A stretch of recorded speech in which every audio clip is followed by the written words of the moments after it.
Assalamualaikum warahmatullahi wabarakatuh. Alhamdulillah wassalatu wassalamu ala Rasulillah. Allahumma shalli ala sayyidina Muhammad wa ala alihi wa sahbihi ajmain. Siswa kelas 11 Madrasah Aliyah yang Bapak sayangi. Setelah tadi kita belajar tentang aliran Jabariyah, yang pada intinya aliran Jabariyah itu menekankan bahwa semua yang terjadi baik dan buruk terhadap diri manusia telah diciptakan oleh Allah Subhanahu wa taala dan manusia hanya menjalani saja.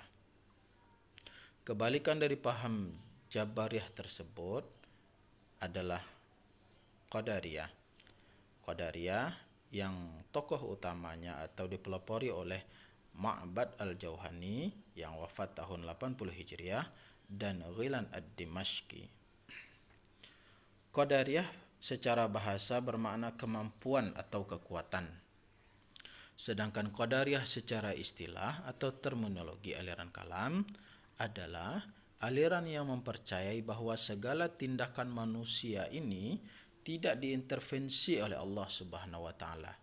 Artinya semua yang dilakukan oleh manusia, baik buruk perbuatan tersebut, tidak ada sangkut pautnya dengan Allah Subhanahu wa taala. Aliran ini lebih menekankan pada kebebasan dan kekuatan manusia dalam mewujudkan semua perbuatannya. Artinya, menurut aliran ini, manusia adalah makhluk yang merdeka, tidak dikendalikan, tidak dipaksa untuk melakukan sesuatu. Tetapi satu-satunya yang mengendalikan mereka adalah diri mereka sendiri. Bagi kaum Qadariyah, sangat mengherankan jika manusia akan mendapatkan pahala dan siksa berupa surga dan neraka dari perbuatan yang bukan diusahakan dari kehendakinya sendiri, seperti yang diyakini yang dipahami oleh orang-orang Jabariyah. Maka menurut orang Qadariyah itu sangat mengherankan akan terjadi. Dan yang seharusnya terjadi adalah orang mendapatkan pahala atau surga, siksa atau neraka itu murni karena pilihannya sendiri. Murni diberikan surga karena ketaatannya dan diberikan neraka, dihukum dengan neraka karena kedurhakaannya sendiri. Paham Qadariyah ini sangat berdekatan dengan cara pandang kaum Mu'tazilah dan Maturidiyah Samarkand. Mana yang menjadi argumen mereka? Pertama, mereka berargumen dengan firman Allah dalam surat Al-Kahfi ayat yang ke-29. A'udzubillahi minasyaitonirrajim. Wa qulil haqqu mir rabbikum. Faman syaa'a falyu'min wa man syaa'a falyakfur. Dan katakanlah yang benar itu datangnya dari Tuhanmu. Siapa yang menghendaki dia menjadi orang yang beriman, maka hendaklah dia beriman. Dan barang siapa yang menghendaki dia menjadi orang kafir, maka biarlah dia kafir. Artinya di ayat ini, mereka menggunakan ayat ini sebagai dalil bahwa keimanan itu adalah apa yang diinginkan oleh orang tersebut.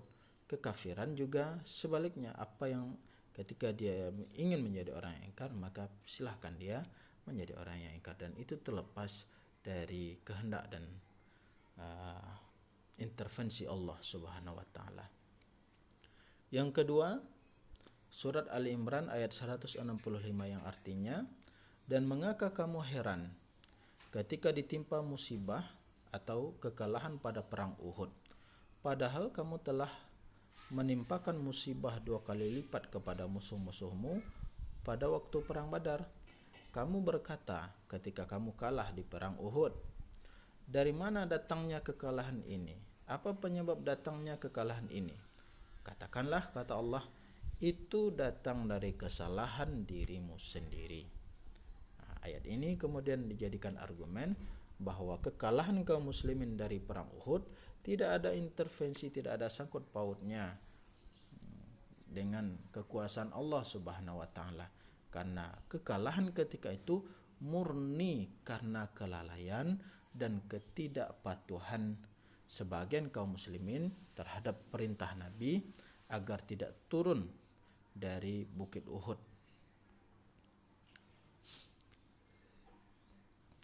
Doktrin ajaran Jabariyah. Menurut Jabariyah, manusia mempunyai tanggung jawab untuk menegakkan kebenaran dan kebaikan serta menghancurkan kezaliman. Manusia diberi daya oleh Allah Subhanahu wa taala dan kekuatan untuk melakukan sesuatu perbuatan, sehingga dinamakan aliran ini dengan aliran free will and free act. Merdeka dalam berkeinginan dan merdeka dalam melakukan. Kemudian, menurut aliran Qadariyah, manusia bukanlah majbur. Manusia bukanlah orang yang terpaksa seperti wayang yang dimainkan oleh dalang. Tetapi manusia adalah orang yang merdeka dalam bertindak dan berbuat. Ma'bad dan Ghilan ad-Dimashqi mengajarkan kepada pengikutnya bahwa manusia memiliki kudrahnya sendiri untuk mewujudkan perbuatannya. Maka dari paham kudrah ini kemudian dinamakan aliran ini dengan paham Qadariyah, kekuasaan atau kemampuan.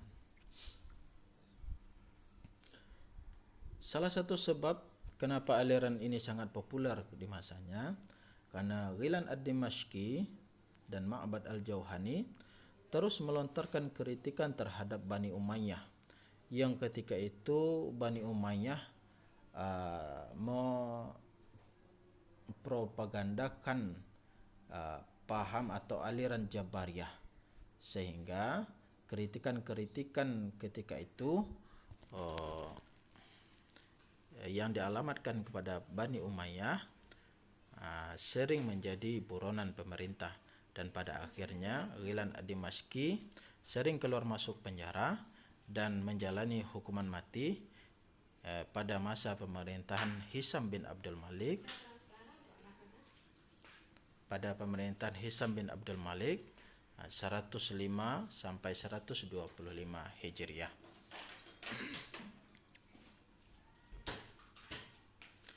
Menurut Dr. Ahmad Amin dalam Fajrul Islam, pokok-pokok ajaran Qadariyah meliputi: 1. Orang yang berdosa besar itu bukanlah kafir dan juga bukan mukmin, tetapi mereka fasik, dan orang fasik itu masuk neraka secara kekal. Masih terkait dengan materi di awal, pada pokok bahasan pelaku dosa besar, apakah dia mukmin atau kafir, menurut orang Qadariyah, orang yang telah terlanjur melakukan dosa besar, dia bukan kafir dan bukan pula mukmin, tetapi disebut sebagai orang fasik. Tetapi fasik itu menurut mereka kekal di dalam neraka. Yang kedua, Allah Subhanahu wa taala tidak menciptakan amal perbuatan manusia, melainkan manusialah yang menciptakan perbuatan tersebut, dan karena itulah manusia akan menerima balasan baik surga atau sisa neraka. Maka barulah Allah berhak disebut adil. Ini terkait dengan sifat adilnya Allah menurut orang Qadariyah, bahwa kalau perbuatan itu diciptakan oleh Allah, kemudian manusia tidak bisa melakukan apa-apa, bagaimana mungkin dia akan diadili dengan surga dan neraka?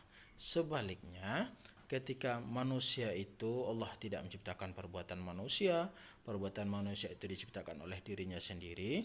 Manusia itu memilih mana yang jalan yang baik, kemudian memilih mana jalan yang buruk untuk dirinya sendiri, maka dari sanalah mereka berhak untuk diberi balasan dan baik surga atau neraka.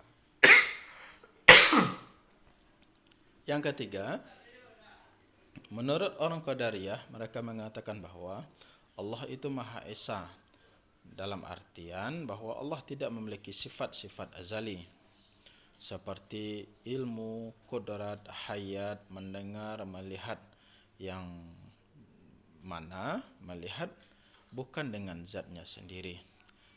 Karena ketika disebut bahwa Allah memiliki ilmu, kudrat, dan iradat, apabila dibilang itu adalah sifat yang azali, maka tentu berbilang zat Allah pada sifat baqa atau kekalnya. Yang keempat, menurut Qadariyah, akal manusia mampu mengetahui mana yang baik dan mana yang buruk, walaupun Allah tidak menurunkan wahyu atau tidak mendatangkan seorang rasul. Di sinilah salah satu bentuk penekanan kaum Qadariyah bahwa manusia itu seperti sebuah komputer yang super canggih atau robot yang super canggih yang sudah terlepas dari kontrol tuannya, bahwa apa yang dilakukannya tidak lagi tanggung jawab dari tuannya tersebut, tetapi mutlak adalah tanggung jawab dari dirinya sendiri. Allah sudah menciptakan manusia dengan membekali manusia dengan akal fikiran, hawa nafsu, ilmu pengetahuan, akhlak budi pekerti baik dan buruk. Semuanya kembali kepada manusia tersebut. Okey, sampai di sana. Kalau ada yang ragu tentang aliran Qadariyah dan bagaimana paham Qadariyah ketika dikuasai, maka ketika ada yang ragu silahkan bertanya. Kemudian pesan Bapak Dahlan Iskan, setiap orang mempunyai jatah gagal. Habiskan jatah gagalmu ketika kamu masih muda. Demikian, Assalamualaikum warahmatullahi wabarakatuh.